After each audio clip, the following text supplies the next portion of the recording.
Doctor 2, 3 நாள் எனக்கு ரொம்ப தலைவலிக்குது. நானும் எவ்வளோ தைலம் தேய்ச்சி பார்த்துட்டேன். ஒன்றும் கேட்க மாட்டேங்குது.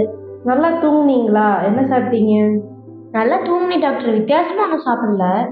சரி இருங்க, உங்களுக்கு காய்ச்சல் இருக்கான்னு பார்ப்போம்.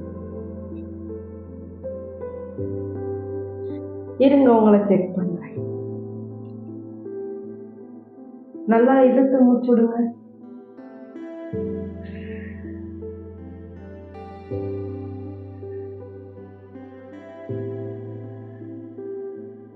திரும்புங்க.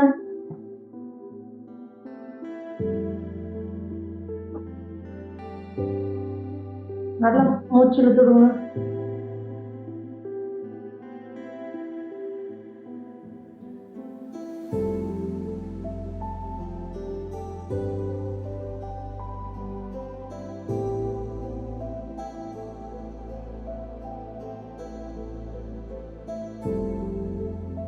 காய்ச்சல்லாம் ஒன்றும் இல்லை. நீங்க இன்னைக்கு எவ்வளவு தண்ணி குடிச்சீங்க? தண்ணி ஒரு 3 டம்ளர் குடிச்சிருப்பேன். 3 டம்ளரா? ஒரு நாளைக்கு எப்படிங்க பத்தும்? ஒரு நாளைக்கு 8 டம்ளர் தண்ணியாச்சும் குடிக்கணும்ல. நீங்க நிறைய தண்ணி குடிங்க. உங்க உடம்புக்கு தேவையான தண்ணி நீங்க குடிச்சீங்கனாலே தலைவலி எல்லாம் சரியாயிடும். Okay doctor. டாக்டர் சொல்ல மறந்துட்டேன், எனக்கு அப்பப்போ இந்த இடுப்பு பக்கமும் வலிக்குது டாக்டர். இடுப்பு பக்கம் வலியா? முன்னாடியா பின்னாடியா? பின்னாடி பக்கம் வலிக்குது டாக்டர். எங்க கரெக்டா கை வச்சுக்காமீங்க. இந்த இடத்துலயா? நீங்க சொல்றத பார்த்தா இதுவும் சரியா தண்ணி குடிக்காததுனாலதான் தோணுது. நீங்க நிறைய தண்ணி குடிக்காததுனால உங்க கிட்னி ரொம்ப கஷ்டப்படுது. அதனாலதான் இந்த வலி எல்லாம் இருக்குது. தண்ணி தேவையான அளவு குடிச்சீங்கனாலே இதெல்லாம் சரியாயிடும். என்ன டாக்டர் எதுக்கெல்லாம் தண்ணி குடிங்க? மாத்திரை மருந்து தருவீங்களா? ஏமா, தண்ணி என்ன சாதாரண விஷயமா? தண்ணி இந்த உலகத்துக்கு ஆண்டவர் கொடுத்த ஒரு அற்புதமான கிஃப்ட். ஆமா டாக்டர், உண்மைதான். எல்லாத்துக்குமே தண்ணி குடி சொல்றீங்க நீங்க. என்ன டாக்டர், என்ன டுபாக்கூர் டாக்டரா? நான் உதவி செய்யறதுக்கு உங்களுக்கு சொன்னா அப்படிதான் இருக்கும். நீங்க தண்ணி சரியா குடிச்சீங்கன்னா இந்த பிரச்சனை எல்லாம் சரியா போயிடும். தண்ணி குடிச்சா எல்லாமே சரியா போயிடுமா? ஏங்க, பைபிள்ல தண்ணி பக்கத்துல இருந்த ஒருத்தருக்கே எல்லாம் சரியா போச்சு. தண்ணி குடிச்சா உங்களுக்கு சரியாவாதா? அப்படியே டாக்டர், இன்னும் கொஞ்சம் டீட்டெயிலா சொல்லுங்களேன், கேட்கலாம். சரி, இன்னைக்கு அந்த தண்ணி பக்கத்துல இருந்தவருக்கு எப்படி சுகம் கிடைச்சிச்சுன்னு இன்னைக்கு பாடத்துல பார்க்கலாம். கதையை கேட்கிற சாக்குல தண்ணி குடிக்காம இருந்துடாதீங்க. தண்ணி குடிச்சுக்கிட்டே கதையை கேட்கலாம். சரி டாக்டர். இயேசு கிறிஸ்து நாமத்தினாலே உங்கள் அனைவருக்கும் என் வாழ்த்துக்களை தெரிவித்துக் கொள்கிறேன். சிலர் உடற்பள்ளி பாடத்தை படிக்க வந்திருக்கவங்க எல்லோரும் நான் அன்போட வரவேற்றுக் கொள்கிறேன். இந்த வாரம் நம்ம 10வது பாடத்தை படிக்க போறோம். பாடத்துக்குள்ள போகிறதுக்கு முன்னாடி ஜெபம் செய்வோம். அன்புல பரம்பிதாவே, இந்த வார பாடம் படிக்கும்போது எங்க கூட இருங்க. இந்த பாடம் எங்க வாழ்க்கை செய்யுங்க. பாக்குற கேட்கிற ஆசீர்வதிங்க. இயேசுவை ஜெபிக்கிறோம் ஜீவன் அன்பின் பரம தகப்பனே, ஆமென். வேற பாடத்துக்கான தலைப்பு பெதஸ்தா குளிர்கலையில் சுகம்.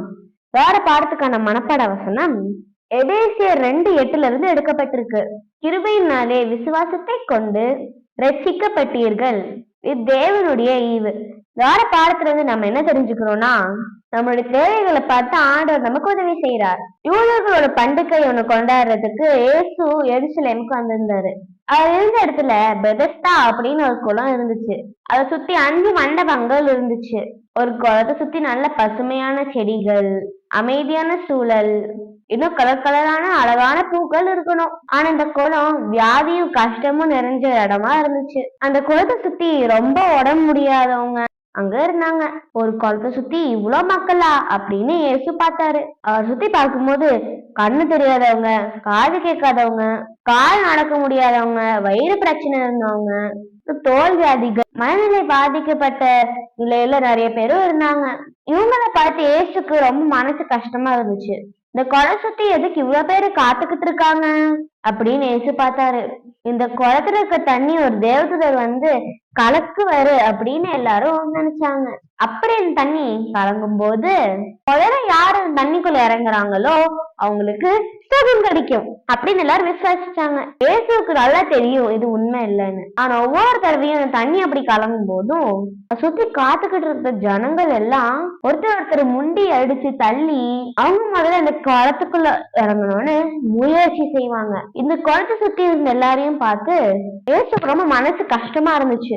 அவங்களுக்கு எல்லாம் உதவி செய்யணும், அவங்களுக்கு சுகம் தரணும்னு அவர் நினைச்சாரு. ஆனா அன்னைக்கு ஓய்வு நாளா இருந்ததுனால யூத தலைவர்கள் எல்லாம் இந்த காரியத்தை செஞ்சா கண்டிப்பா ஏசு மேல கோவப்படுவாங்க, இன்னும் அவர் கொல்ல கூட முயற்சி செய்வாங்க அப்படின்றது இயேசுக்கு நல்லாவே தெரியும். அங்க சுத்தி இந்த ஒவ்வொரு மனுஷங்களோட பேரும், அவங்களோட வியாதிகளும், அவங்க எவ்வளவு நல்லா கஷ்டப்பட்டுக்கிட்டு இருக்காங்கன்னு இயேசுக்கு நல்லாவே தெரியும். இப்படி அவங்க சுத்தி எல்லாரையும் பார்த்துக்கிட்டு இருக்கும்போது அவரோட பார்வை ஒரு மனுஷன் மேல பட்டுச்சு. அந்த மனுஷன் கிட்டத்தட்ட அங்க 38 வருஷமா ஆகிருந்தான். இது மனுஷனுக்கு உதவி செய்யறதுக்கு யாருமே இல்ல. ஆனால இந்த சோகமா அந்த மனுஷன் வருஷத்தை கழிச்சுக்கிட்டே இருந்தான். ஏசு அந்த மனுஷன் பக்கத்துல வந்துட்டு மெதுவா உனக்கு சுகம் வேணுமா அப்படின்னு கேட்டாரு. அந்த மனுஷனுக்கு இந்த கேள்வி ரொம்ப ஆச்சரியமா இருந்துச்சு. இங்கெல்லாம் எதுக்காக கூடியிருக்கோம், கண்டிப்பா தான் சுகம் கிடைக்கும் அப்படின்னு ஒரு நம்பிக்கையினால தானே. இந்த மனுஷனுக்கு ஏசு யாருன்றது இன்னும் தெரியல. ஏசுவால இந்த மனுஷனுக்கு சுகம் கிடைக்க முடியும்னு அவனுக்கு தெரியாது. அவரோட ஒரே நம்பிக்கை எல்லாம் அந்த தண்ணிக்குள்ள போனா அவன் சுகம் கிடைக்கணும் மட்டும்தான். அதனால இயேசுவை பார்த்து அந்த மனுஷன் சொன்னாரு, ஐயா நீங்க சொல்றபடி எனக்கு சுகம் கிடைக்கிறது வேணும், ஆசைதான். ஆனா எனக்கு உதவி செய்யறதுக்கு யாருமே இல்ல. நான் தண்ணிக்குள்ள இறங்குறதுக்கு முன்னாடியே எனக்கு முன்னாடி வேற யாராவது வேகமே இறங்குறாங்க. அதனாலதான் நான் இவ்வளவு வருஷமா நான் இங்கேயே இருக்கேன்னு சொன்னாங்க. இயேசு யாருங்கிறது அந்த மனுஷன் கிட்ட சொல்லவே இல்லை. ஆனா அவர் மனுஷனுக்கு உதவி செய்யணும்னு ஆசைப்பட்டாரு. இப்ப இயேசு ஒரு காரியத்தை செய்யறாரு.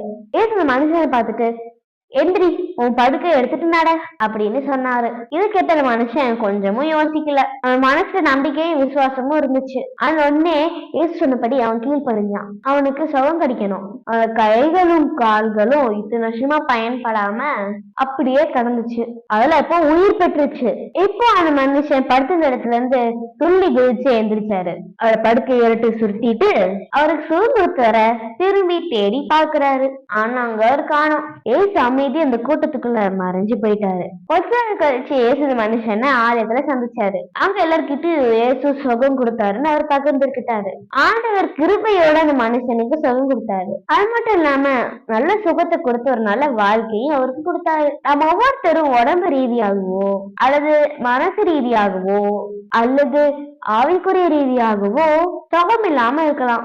ஆனா நம்மளோட தேவை என்னன்னு இயேசுக்கு நல்லாவே தெரியும். நம்மளோட தேவையை அறிஞ்சவரு கிருபையால நமக்கு உதவி செய்யறதுக்கு காத்துக்கிட்டே இருக்காரு. நம்ம எல்லாம் நல்ல சுகத்தோடையும் பலத்தோடையும் ஆரோக்கியமா இருக்கணும்னு ஆண்டவருடைய ஆசை. நம்ம எல்லாரும் அதுக்கு என்ன செய்யணும்? அந்த குளத்துக்கரையில இருந்த மனுஷனு போல ஆண்டோட வார்த்தைய கீழ்ப்படைஞ்சு அதுக்கு ஏத்த மாதிரி நம்ம நடக்கணும். ஆண்டோட வார்த்தையை கேட்டு கீழ்ப்படைஞ்சிருக்கிறதுக்கு நீங்க தயாரா இருக்கீங்களா? நான் தயாரா இருக்கேன். அவரோட வார்த்தைக்கு கீழ்ப்படிஞ்சு நம்ம நடக்கும் போது அவர் நம்ம கிருபையில சுகம் கொடுக்கறதுக்கு காத்துக்கிட்டே இருக்காரு. ஆண்டவரோட சுகத்தை பெற்றதுக்கு நீங்க தயாரா இருக்கீங்களா? நான் தயாரா இருக்கேன். இந்த பாடத்தை கூட சேர்ந்து படிச்சதுக்காக நன்றி. பாடத்தை முடிக்கிறதுக்கு ஜெபம் செய்வோம். அன்புல பரம்பிதாவே, இந்த வார பாடம் படிக்கும்போது நீங்க கூட இருந்ததுக்காக நன்றி. அந்த குலத்து பக்கத்துல இருந்த மனிதனை போல எங்களுக்கும் விசுவாசத்தை தாங்க. உங்களோட வார்த்தைப்படி நாங்க கீழ்ப்படிஞ்சு நாங்க ஆரோக்கியமா இருக்கிறதுக்கு வயசுங்க ஆண்டவரே. ஆக்கிற கேட்கிற எல்லாரும் ஆசீர்வதிங்க. இயேசுவை ஜெபிக்கிறோம் ஜீவன் அன்பின் பரம தகப்பனே, ஆமென். ஐயோ இவ்வளவு நேரம் உங்ககிட்ட பேசுறது தண்ணி குடிக்க மறந்துட்டேனே. நான் முதல்ல தண்ணி குடிக்கிறேன், நீங்க தண்ணி குடிக்க மறந்துடாதீங்க. பாய்.